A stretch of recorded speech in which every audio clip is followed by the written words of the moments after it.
Hi everybody, welcome. It's Teresa with Indigo Moon Arts and a real quick short little video here. I just want to talk about images. I get a lot of the same question, and so I thought I'd throw this on my wall just real quick.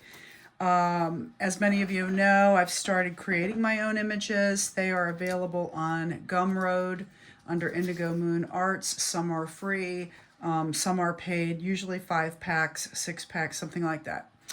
They're available for download. And here is the thing. Everybody keeps asking me about what kind of paper I print them on.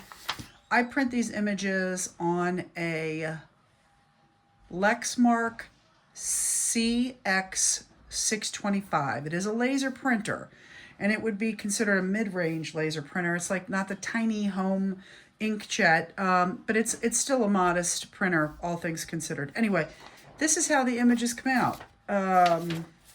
All right, I don't treat them. I don't spray them with hairspray. I don't do anything special with them at all. This is regular 18 to 20 pound copy paper, hammer mill, cheap brand, whatever it is.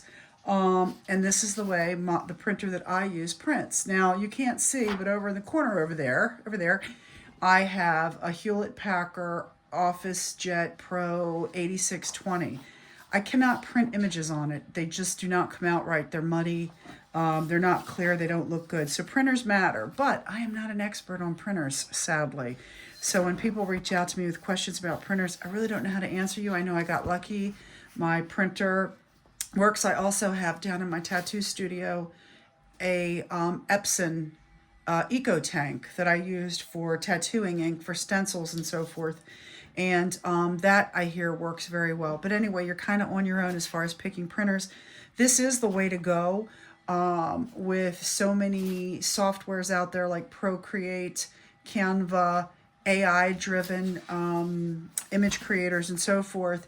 You can create your own images. So if you have a printer and you're able to download and print, it's going to you can size them yourself. It's just the new way to go. So whether you design your own or not, it's still the cheapest way you're going to get prints. And you can size them again from the little oyster shells up to 8.5 by 11 sheet of paper. I get 4 images. They work very well on bottles. They're sized very nicely to be trimmed, so forth. So that's it. I just wanted to do a real short, under 3-minute video to let you know, regular copy paper, 18 to 20 pound, any brand. Just try your printers. I think it's a wise investment as far as picking what you like. All right, have a great day, everybody. Happy creating.